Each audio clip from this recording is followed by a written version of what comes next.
Hello, everybody. We are still digesting the consequences of the last presidential election. A few days ago, we had my old friend Bill Darasewicz on the show, the cultural critic, who has a new essay out entitled, appropriately enough, Post-Election, which notes the lack of vitality on the left, the fact that in his view, the American left or American progressives have lost their way, have lost energy, and have become essentially conservatives. There's been a lot of criticism on the left, of the left, and my guest today, Joan C. Williams, has a parallel critique. It's not similar to Bill's, but I think it goes together in some way. She has a new book out. It's called Outclassed: How the Left Lost the Working Class and How to Win Them Back. She is normally based up the road from me in San Francisco, but she is currently in Washington, D.C., celebrating the publication of Outclassed. Joan, to what extent is the last election, the 2024 presidential election, exhibit A in your argument of how the left in America lost the working class? It is Exhibit A. You're completely right there. Although I wrote this book and largely finished it before the election. In 2016, when Trump won, much of the left told themselves it was just because of racism. And there's something to that. Racism is actually one of the strongest predictors of votes for Trump. But that's not why he won, because there are not enough of those people to elect a president. He won both in 2016 and this time because a much larger group of people voted for him. And the data from the 2016 election found that this other group of people who voted for him, often called the anti-elites, have racial attitudes not much different from those of non-Trump voters. And this became so clear in this election that this was not just all about race, although race is always important, because non-college people of color in general, and also non-college Latinos, shifted away from Democrats by 35 points, if you look 2012 to this election. And non-college Blacks have shifted away from Democrats by 30 points. So, and the shift was even larger, which is another kind of shocking element of it, among younger voters. So young Black Americans shifted away from Democrats by 42 points, and young Hispanics by 45 points. So this huge shift among people of color, driven in significant part by men, was really, I think, took many progressives aback. Yeah, and of course, the one word that summarizes that, at least from certain kinds of progressives, is deplorables. You're clearly a woman of the left. There's no ambiguity there. The right critique, Joan, don't need me to tell you this, of Trump's victory and the failure of the Democrats is wokeness. Is your critique a kind of critique of wokeness from the left? Is that one way of summarizing Outclassed, or is that incorrect? I think I'm a little bit different. After all, as I mentioned before we started, I'm in the middle of two debates now. This is one. The other one is the attack on DEI. I've done 10, 15 years of work on DEI and probably 40 years of work on feminism. So I'm not one of the kind of old-timey folks who says class is everything and we should really step away from identity politics. I don't find that very convincing, but I do think it's really important to recognize that the far right is kind of a one-trick pony, but it's a really powerful trick. What they do is they harness economic anger and they transmute it into culture wars. And what Democrats and the left need to do is to understand, if they're going to transmute it into culture wars, we have to understand how to transmute it back. But in order to do that, we need to use a concept that's really well known in DEI circles, which is cultural competence. We need college graduates need the cultural competence to be able to connect with voters without degrees, who are often live very different lives with very different values, a very different style culture than we You got to have. believe in what you call cultural competence. You note that the mistaken view of Trump's 2016 election was race. Is there a preoccupation on the left with race away? And that's why I asked the question on wokeness. By viewing everything through race, whereas you're offering an alternative in Outclassed and in a lot of your other work, thinking of America not in racial terms, but in class terms? I think this is not a zero-sum game. I mean, one of the things that always fascinates me is that people don't think, if you believe in racial analysis, that you shouldn't believe in gender, that gender is important. I believe that class is important. I think race is also important. These are, Scott Fitzgerald said the sign of intelligence is the ability to keep two incompatible thoughts in your mind at the same time. What we need to do are incompatible thoughts. Race is playing a role. Racism is playing a role. Class is playing a role. And classism is playing a role. And so is gender, by the way. These relate in ways that are far too complicated to be interesting to anybody but a professor. What's the history of this, Joan? We've done a number of books, one with David Leonhardt, who argued that the left lost the working class in June 1968 when Bobby Kennedy was assassinated. So this is not a new thing. Many other books have been written about this.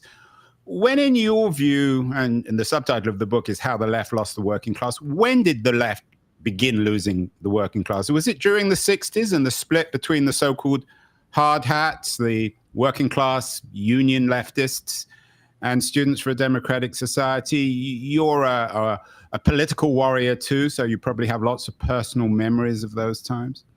Yeah, no, it was my generation of hippies that started this out. And what really happened is that after World War II, wages rose when productivity did, and then that stopped. If it had continued, wages would be 43% higher than they are today. And 3/4 of that decline, by the way, took place in the 15 years before the 2016 election.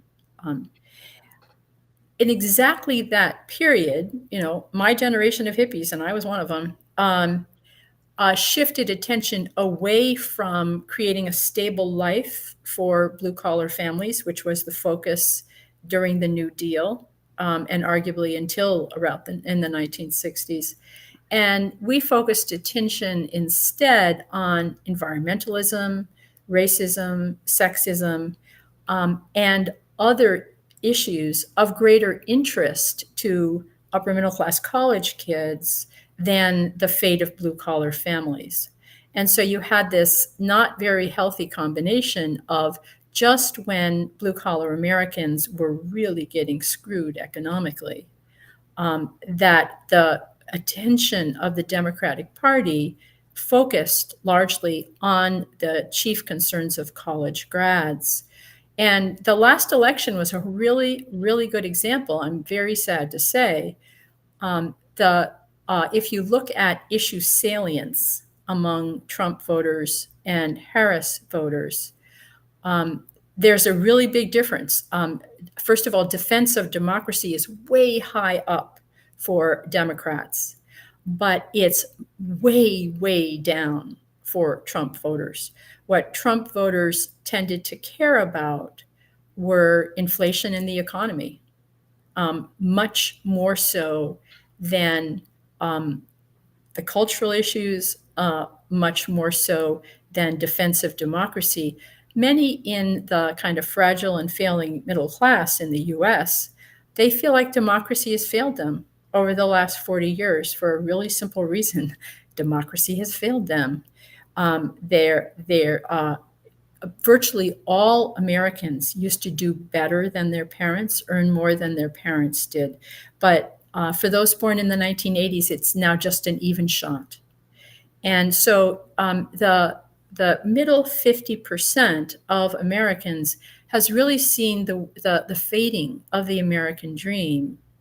And I think of that ad that reportedly was one of the most influential ads in the 2024 campaign, which is Harris cares about they, them, but Trump cares about you.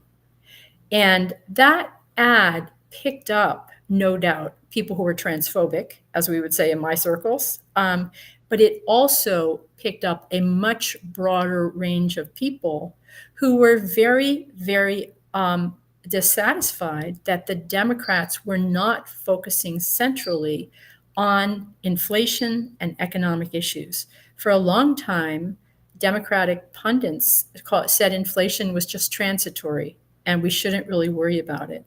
Well, again, there were some, I think it's important not to blame this all on Harris. I mean, this problem started long before Harris, and she was dealt a very, very weak hand because Biden stayed in so long. But on the other hand, to make joy a central feature of the campaign, Trump is brilliant at connecting emotionally with people who feel screwed by elites. They have been screwed by elites. Right. They've been screwed by the business elites. I take your point, Joan. You're not the first or the last to make this argument. Your new book is about the working class, so it rests on, if not class analysis, certainly making class central. Marx, of course, the father of all class analysis, argued that whether we know it or not, we act out of class interest. I wonder, you make the note that your hippie generation became interested in the environment and race and gender, whether there's a class element here. One of the reasons why the Democrats have become essentially the small c conservative party in America is that the coastal elites are very comfortable with the economic arrangement. Where you live, San Francisco, where I live, San Francisco, Washington, D.C., New York City, it's all made up of 2020s Democrats, white-collar Democrats who are doing very well out of the system. They might fetishize race or gender or the environment, but they are essentially conservative because the system is working for them. Can we, Joan, escape our economic class interest? Does everyone essentially, whether they know it or like it or not, act out of economic class interest, depending whether they're in what you call the working class or the middle class, the knowledge class? Well, the perspective on class I bring is not directly from Marx. It's really from a French sociologist named Pierre Bourdieu. And one of the points that Pierre Bourdieu made is that class is expressed through economics, for sure, but it's also expressed through cultural differences. And what I'm trying to explain is to the college-educated liberals how they are culturally different from the this middle 50%, what we often call blue-collar Americans, and how the Republicans, and especially the far right, has bent over backwards to understand how to connect with this group, and that unfortunately liberals and the left hasn't. In terms of the sort of classic Marxian, everybody enacts their class interest, I think one of the things that really complicates that is the importance of race and gender. But another thing that it complicates that, and here is the opportunity for coalition at this point, is that at this point, even younger college grads are getting screwed economically. They have big college debts. They can't afford a house, God knows, in San Francisco. I mean, I had 2 kids move away from San Francisco in part because they couldn't afford houses there. They can't afford childcare. Many of them can't afford health care. And income inequality in the US, which has become so extreme, is now, I mean, this is the bad news, but it does hold the potential for coalition. The broad blue collar, the middle 50%, had long ago saw a stable middle class life disappearing. Hard work no longer yielded a stable middle class life. But we're seeing the same thing now for younger college educated people, which is one of the reasons, one of the things that shocked many people about the 2024 election was that young people moved away from Democrats by 19 points. And if you look at why they did, it was because Democrats didn't focus enough on the fact that they were struggling economically. Now, I think that so is the solution for, as Roy Tejera and some other people say, just for the left to focus on blue collar economics, period? I think that's very unrealistic given the coalition in the United States today on the left. My crowd of race and gender people, we're not going to put our other goals aside, nor would the climate change people. I think that there have to be 2 things, and the 2 things actually are best illustrated by the gay marriage victory. The gay marriage victory, which was one of the most stunning successes of certainly my life, and I suspect yours, and very unexpected. We've done shows on that. Been some very good books on the success of gay marriage. What happened in gay marriage is 2 things, really. They changed messaging, but they also, and very importantly, they changed priorities, because the gay liberation movement was not focused on marriage. Much of it was pretty hostile to marriage or extremely uninterested in marriage. They were interested in celebrating a wide range of sexualities, a reorganization of intimacy so that a wide range of relationships was given legal rights using the language of equality. All of that is very consonant with the culture of college grads who focus on self-development, not only career, but also sexual self-development. They're very focused on the language of equality.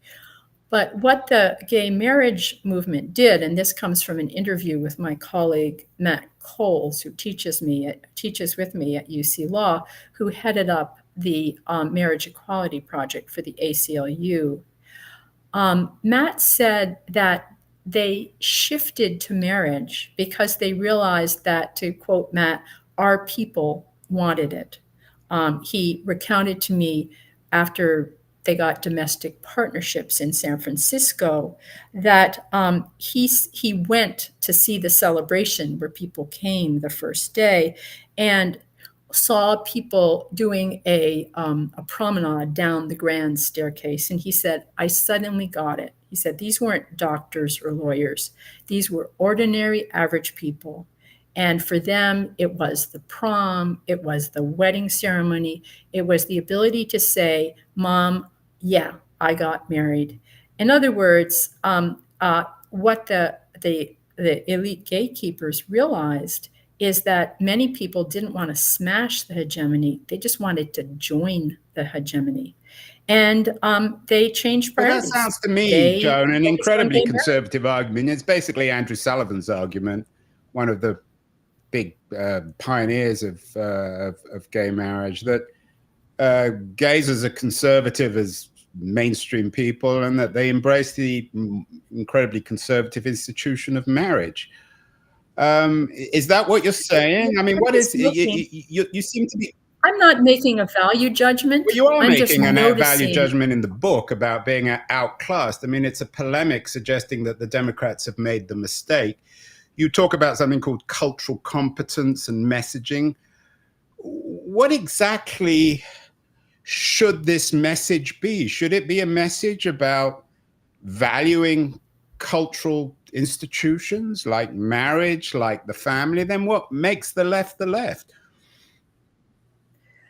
I think what makes the left, to go back to the gay marriage example, is you'll notice that the leaders of the gay liberation movement didn't say, "Oh, people are very homophobic, so we better shut up." They didn't say that. They kept to their basic agenda of fighting for greater social acceptance of people who were not straight. What they did, though, is that they realized that the way they were going to bring along the American public, and remember, this started out with like 24% endorsement by the American public. And in a startlingly short period, it was like up to 75% endorsement. They realized that the way to get gay people accepted and their sexuality accepted and thought of in a different way was to tap into values that their audience already had. Not the values that they necessarily cherished most deeply, but the values that the audience had, and we would be persuasive to the audience. And that changed the conception of gay people. It changed the conception, I take your point, but it sounds, another way of putting this is a kind of what some people, at least on the left, would describe as Clintonian triangulation. You tell people what they want to hear. Not at all. This is not. Aren't you suggesting that you're telling people what they want to hear? If you think that connect messaging to people, okay, I'll give you another example: climate change. Now, I'm pretty upset about climate change. I suspect you might be too. Maybe not. A lot of people are upset about climate change. I have no intention of backing off of how important climate change is. On the other hand, pursuing my passion about climate change by calling people climate deniers is just undercutting my ability to see real action on climate change, because it's perceived as college-educated people calling non-college educated people stupid and ignorant. And that just drives them into the hands of the far right.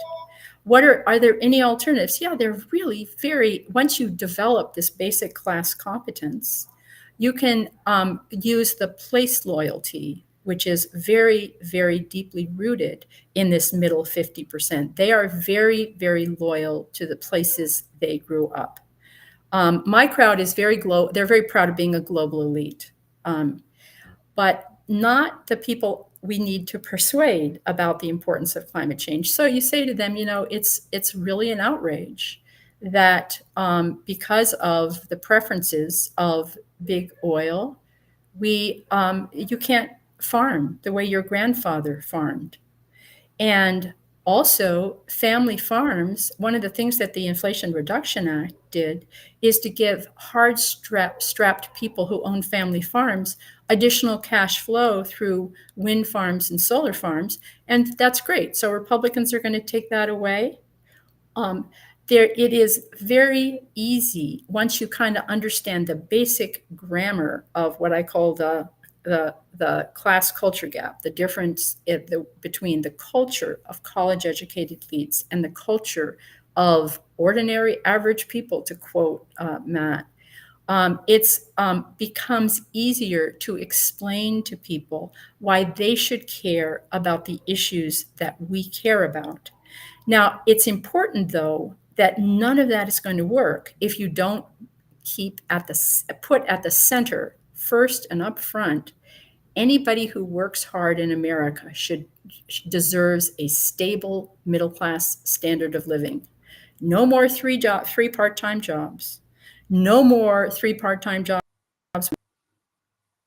It's not the way this country should run. This country, you deserve a stable middle-class standard of living, whether you have a college degree or not. That doesn't mean we have to gang up on poor people, but it does mean that, again, You go back, hard work is a very cherished value. Among the college educated elite, we tend to pride ourselves on being sophisticated, articulate, and smart. In the working class, one insightful author said they turn servitude into honor.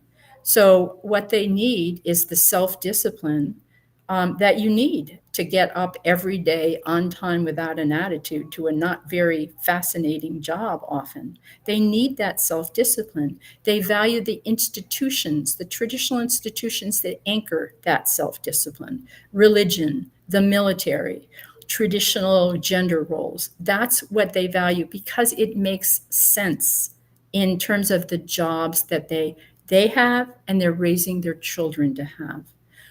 So if you connect with, our values reflect our lives, and our lives reflect either our privilege or our lack of privilege. That is the deeply economic structural part of this, but it's expressed culturally. So we need to deliver for these people, which God knows I'm a Democrat, a lifelong Democrat. I'll be a Democrat till I take my last breath, a frustrated Democrat, as many of us are. We need to deliver economically for these people, and we need to talk their language. Joan, you begin the book very anecdotally with a description of your own marriage. You married somebody from the Midwest. No, actually, Waterbury, Connecticut. Sorry, but the story is about a kind of your introduction to, maybe, and correct me if I'm wrong, working class culture. Tell me a little bit about the marriage and why you began the book with those anecdotes.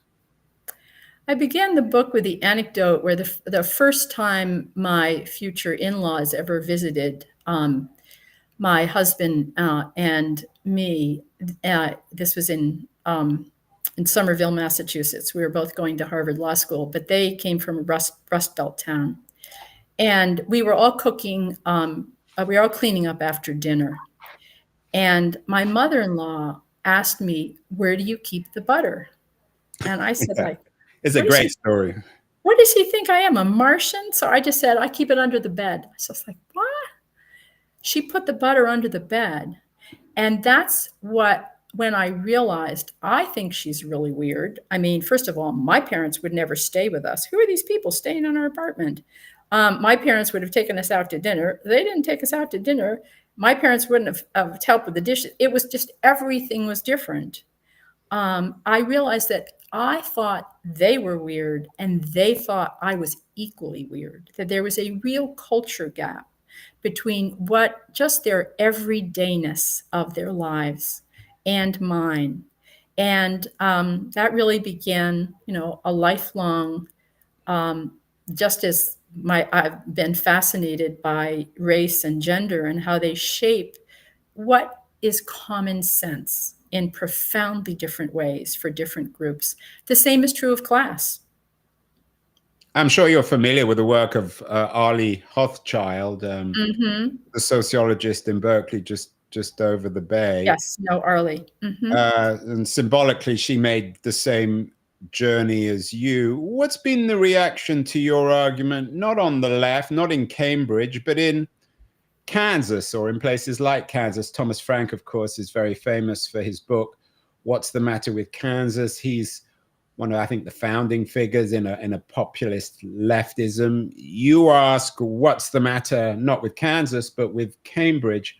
How is your argument, how does it go down amongst working class Americans? Well, we'll see. I'm just beginning the book tour. But I can just tell you, the last time I was on book tour with a book that carried some of the same messages, I went on Fox and I introduced myself as a San Francisco liberal. Was that the white working class book? That was the white working class book. And I talked about how the working class in this country had gotten screwed. And the host was very disoriented and it became a bit of a love fest. And it is pretty shocking, to go back to your earlier point, that it is shocking for a San Francisco progressive to come on to the news and talk about how the working class has gotten screwed.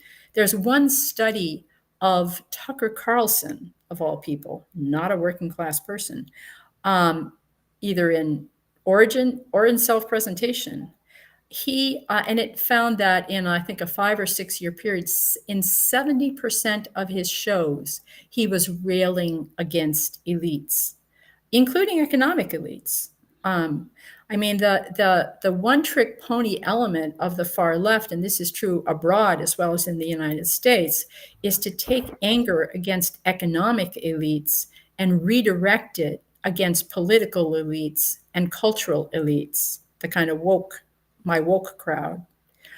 And the move for the left, from a kind of deep structure standpoint, is to take that anger and redirect it against the people who actually should own that anger, which is the economic elites who have basically robbed workers' proportion of productivity for decades. But isn't the problem politically, Joan, that many of those economic elites are in the Democratic, for better or worse, are in the Democratic Party themselves. They're senior lawyers. They're in the tech business down in Silicon Valley.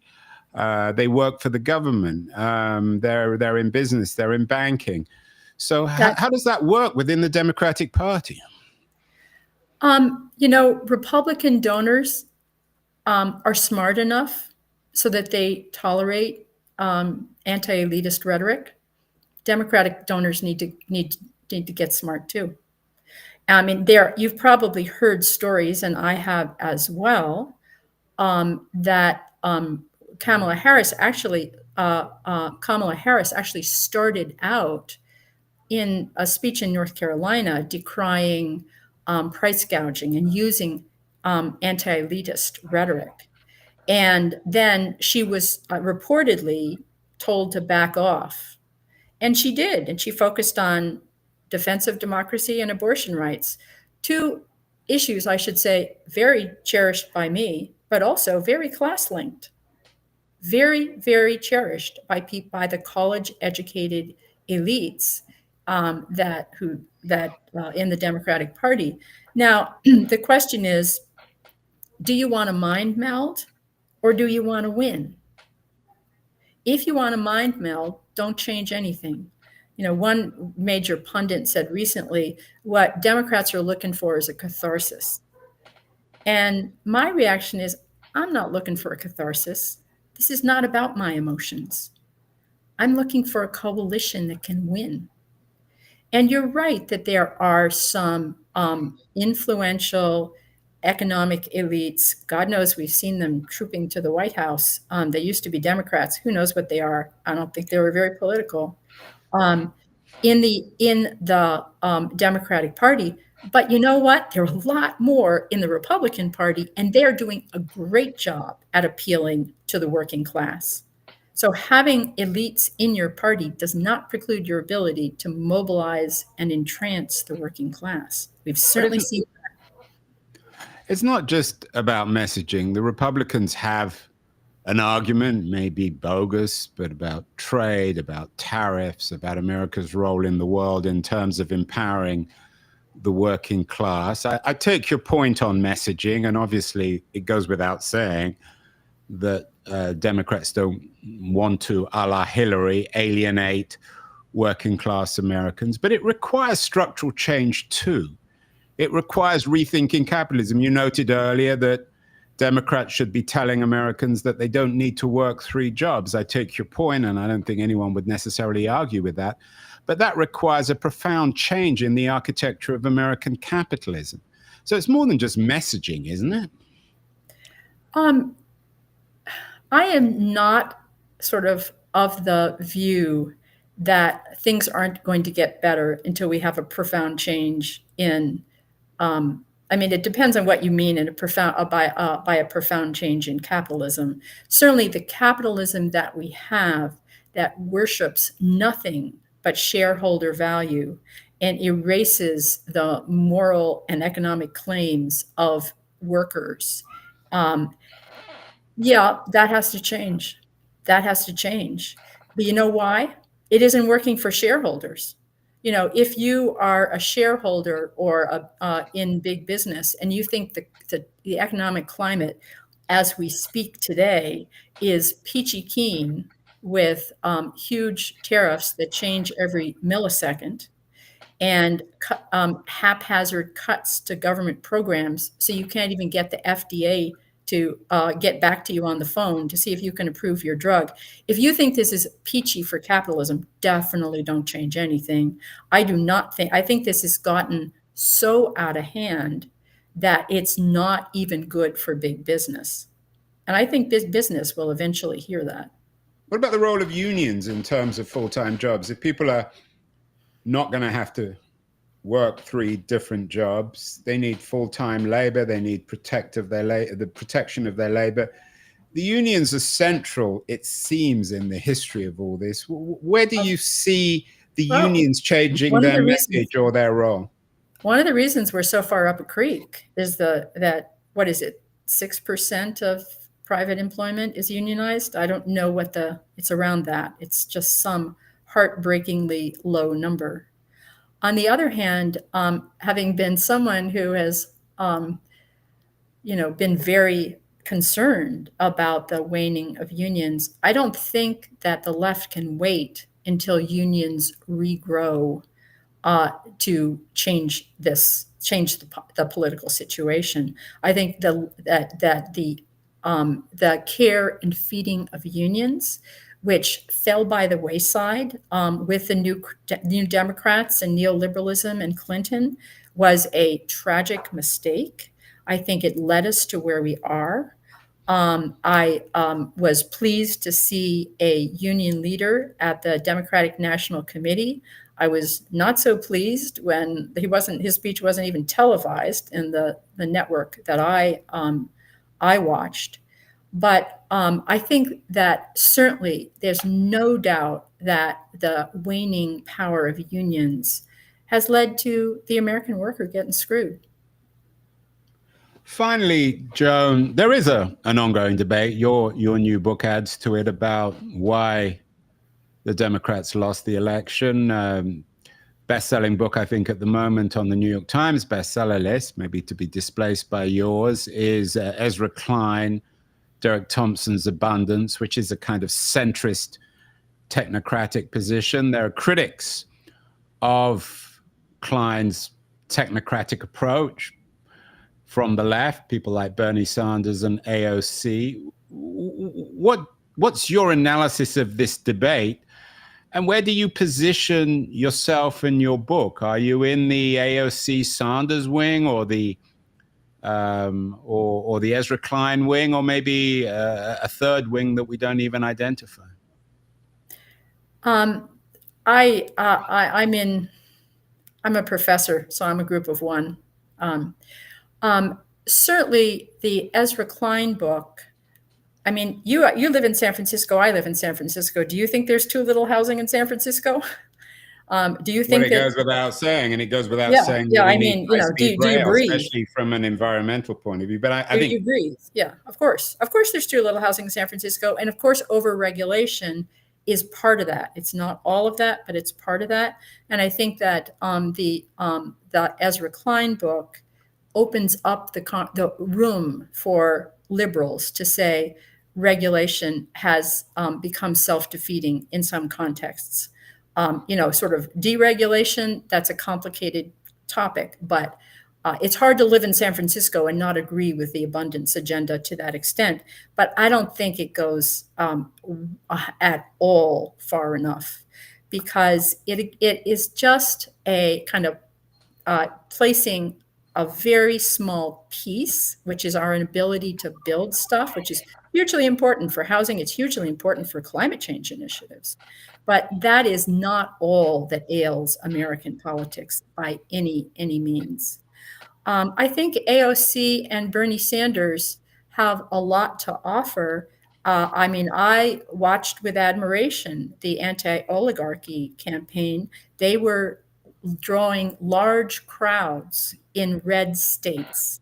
And I think that Democrats really should listen up to that. In terms of where we need to go as a policy agenda, I think that's a more complicated problem. And, frankly, I'm not a policy person. I'm a cultural analysis and strategy person. Well, that's an important argument. The book is out today, Outclassed: How the Left Lost the Working Class and How to Win Them Back. It's a key question for everyone in American politics, particularly progressives. Congratulations, Joan, on the new book and on addressing this all-important question. And I'm sure I will bump into you on the streets of San Francisco in the not-too-distant future. I look forward to it. Thank you so much. Many thanks for your interest. I appreciate it.